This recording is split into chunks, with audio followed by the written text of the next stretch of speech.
Hello everyone! I hope you're ready for another adventure, because today, Rocket Wayne is here to read Bunnicula, Nighty Nightmare. Always remember that as you go through these amazing adventures, all you have to do if you want to follow along is to like and subscribe. Now I think that the little zookeeper will be perfect to join us for today's adventure. Now that the little zookeeper is here, let's jump in. 2 men and a dog. Somehow, despite Mr. Monroe's bumbling and Chester's mumbling, we managed to get out on our way by 4 o'clock that afternoon. I know that was the time because that's when my stomach alarm goes off to remind me I have 2 hours until my next meal. In case I get distracted, a second alarm goes off around 5 so I can begin panicking. That day, however, I decided to start my panicking a little early. On a camping trip, I have no idea when I'd be fed. As it turned out, I didn't have to worry about it. But my panicking wasn't in vain. It was good practice for everything that happened later. I also needn't have worried about ticks and mosquitoes. By the time we'd driven out to the other side of the lake, we were finally out of the woods. I'd been covered with so much spray that only bugs wearing gas masks could have gotten through. Howie, Chester, and I kept our distance from one another and the rest of the Monroes. It was hard to avoid the smell though. In fact, I half expected the entire family to be picked up at any minute on charges of polluting the air. I don't think anybody has ever been this way before, Pete shouted. A comforting thought, I heard Chester muttered. I knew what Pete was saying wasn't so, but I didn't mention it then. I may not have done a lot of tracking in my life, but I knew well enough to tell me that someone had been this way before, and not so long before either. Don't worry, son, Mr. Monroe shouted back. I'm not worried, Dad. I think it's cool. Maybe if we're lucky, we'll get lost and I can save us. I have a compass, Toby said. I have a map and a compass, Pete said. And if anybody chokes, I can do the Heimlich maneuver. I hope that isn't a requirement for one of your badges, Mr. Monroe said. Personally, I took Pete's remark as a hopeful one. You have to eat before you can choke after all. Howie, meanwhile, didn't seem to have a worry in the world. He was sniffing the air happily, ignoring the stench of insect repellent for the more delicious and inviting aromas in the air. Smell those pine trees, he cried. Smell those wildflowers. Smell that smoke. Smoke? Suddenly, Mrs. Monroe, who was with Toby in the lead, stopped in her tracks and pointed. Look, she called back to her husband. Pete and Mr. Monroe ran to catch up with the others. The three of us were quick to follow. Someone's camping over there by the lake, Mrs. Monroe said. They already have a fire going. I think we should head in that direction. Oh, Mom, Pete said. We don't want to make camp near someone else. The whole idea of this is to go it alone. No, the whole idea is to get through the night.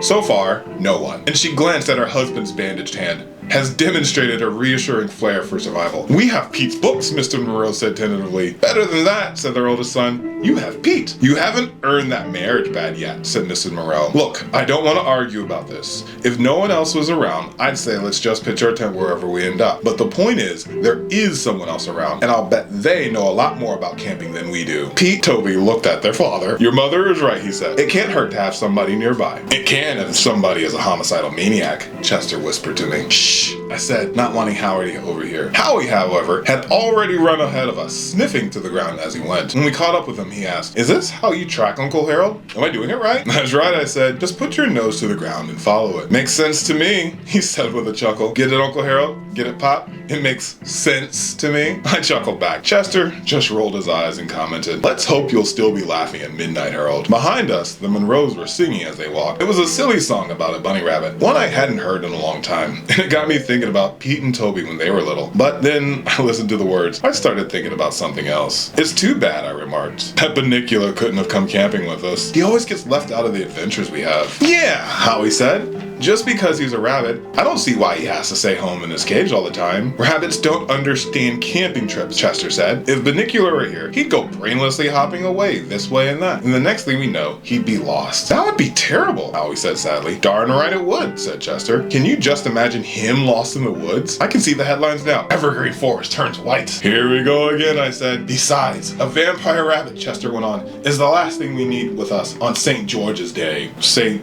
George's Day? Howie asked. What's that? Nothing, I said quickly. Stop protecting the kid, Chester said. And then, before I could say another word, he told Howie all about the evil spirits in the woods in the midnight. Howie's eyes grew larger and larger and larger. I want to go home, he whimpered when Chester was through. Howie, I said, Chester is telling stories out of books. Nothing like that is going to happen here. There's no evil in these woods. There is nothing to be scared of. Oh, really, said Chester, coming to a sudden halt. Straight ahead of us, not 10 feet away, were 2 men in a a dog. One was frying some fish on an open fire. I couldn't see his face, but his hands made me think of spiders. The hairs rose a little over the back of my neck. They rose even higher when I glanced at the other man sitting on the nearby rock. His head was the shape of a potato, all lumpy and swollen. His right eye twitched, and in his hands he held a large knife. He wasn't doing anything with it, just holding it. From time to time, he'd turn it over, and then he'd spit on the ground. The dog, also potato-like, sat by his feet. He didn't look as if he had the energy to spit. A long ribbon of drool hung from his lower lip, as much as part of the scar that ran across his jaw. When the Monroes arrived right after us, the man by the fire looked up. "Well, howdy," he said. "You folks out camping?" We thought we'd camp over there," Mrs. Monroe said, pointing to a shady patch near the water's edge. "That is, if you don't mind." "Mind? Heck no! We never do get to see people in these parts. I'm Bud, and that there's Spud." Spud, I thought. How fitting. The Monroes introduced themselves and us. Spud looked everyone over, turning the knife in his hand, and then spat on the ground. "Nice looking animals you got there," Bud said, wiping the hand on the back of his jeans. "Yes, nice looking. Now you take the dog, he's seen better days. He can't help it. He'd been kicked around all of his life. Sometimes he's just down on right mean and ornery. But he's a good dog. Dog is." "That's your dog's name?" said Mr. Monroe. "Dog?" "Dog," said Bud. He flipped the fish over in the frying pan. Spud spat. Dog dragged himself to his feet, drool and all, headed in our direction. "He looks a little like Max," I commented, trying to cheer myself up by bringing to mind a friendly bulldog of our acquaintance. "Yeah, the way a rattler looks like a garter snake." "Happy St. George's Day," Chester said, and the hairs continues to raise all the way down my back. "What kind of mutt do you call yourself?" Dog growled as he came closer. His teeth were stained and pitted like old linoleum. "Non-violent," I said, hoping he wouldn't catch the tremor in my voice. He snorted, sending a waft of rancid breath my way, and started to circle me sniffing. If there's one thing I can't stand, it's this humiliating sniffing routine that passes for a handshake in the dog world. I would have suggested that he give me 5, but I was a little too nervous. Besides, I didn't have the feeling Dog was the kind of old dog who'd been keen to learn new tricks. In fact, I didn't have the feeling Dog was too keen at all. "Watch this," he said when he was tired of sniffing. He sauntered over to the campfire, stopping only when he was so close that his mangy fur took on a red glow. I exchanged puzzled glances with Chester and Howie, wondering what it was we were supposed to be watching. The Monroes, meanwhile, had moved down the slope to their campsite. Bud had gone back to his fish, ignoring Dog, while Spud just stared off into space, slowly turning his knife in his hands. After a moment, Dog barked, and the two men looked up, and Bud started to shout, "Looky, Spud, hot dog, hot dog." His wild laughter made him sound like a demented goose. From the way Dog and Spud curled their lips, I gathered this is what meant to be a big joke. Suddenly, I had a feeling I knew how prehistoric cavemen might have entertained themselves. I decided maybe television wasn't such a bad invention after all. "Gee, Uncle Harold," Howie said, "what do you think?" "I think Chester's right," I replied. "The woods are full of spirits tonight." "Evil spirits?" "Stupid spirits," I said. Chester mumbled something, but I couldn't hear him over the sound of the can opener in the distance. Dinner was about to be served, and I wasn't going to miss it. After I'd eaten, while Toby and Pete and Mr. Monroe renewed their attempts at keeping the family's improvised tent upright, I joined Howie and Chester for a stroll along the lake's edge. "This isn't so bad, is it, Chester?" I said. "It's a beautiful night, and the moon will be out." "It's a full moon tonight," Chester commented. "I'm full too," said Howie. "Listen to the water lapping on the shore," I suggested. "Watch where you step," Chester countered. "You never know what's been washed up." "The trouble with you, Chester, is that you've lost your capacity to enjoy the simple things in life." "That isn't true," Chester replied. "I enjoy you." "Thank you." I sighed deeply. "The world is full of wonder," I said. I often get philosophical after meetings. "Behold its majesty. Marvel at its creatures, great and small. Not to mention weird," said Chester. He nodded towards a figure sitting on its haunches several yards away from us. I could tell from the potato-like silhouette that it was Dog. He was looking at the horizon, waiting for sunset perhaps, or dreaming of sunsets past. When we approached, he shared his thoughts with us. "You could spit till you're dry," he said, "and never make a lake." Chester hissed a cat's way of booing. "You come here often?" I asked Dog, hoping to compensate for Chester's lack of manners. "Jeez," Chester said under his breath. "Why don't you just ask him his sign?" "Not so often," said Dog, apparently oblivious to Chester's rude remark. "Bud and Spud, they don't get out much." "Well," Chester said, loudly enough for Dog to hear him this time, "it was certainly nice of the warden to let them out on St. George's Day." There was a glimmer in Dog's eyes, of a pretty low wattage, mind you, but a glimmer nonetheless. "St. George's Day," he said. "Funny you should mention that." "Funny?" said Chester. "What strikes you as funny?"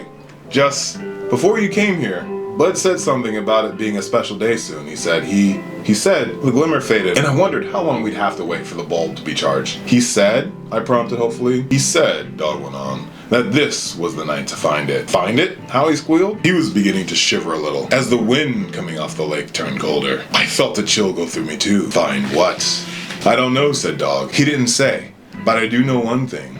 Bud'll find it, and Spud'll know what to do with it. A sudden wheeze and thunk grabbed our attention. In the distance, Spud walked to a tree and pulled his knife from where it was lodged. "Oh yeah," Dog said. "Spud'll know what to do with it, alright." Oh wow, that was a really interesting adventure with Howie, Chester, and Harold. What did you think, little zookeeper? I like that part too. We'll see you in the next adventure, okay? And we'll see you in the next adventure, here with Wayne Reads. Thank you for joining us, and we can't wait to see you again. Bye-bye!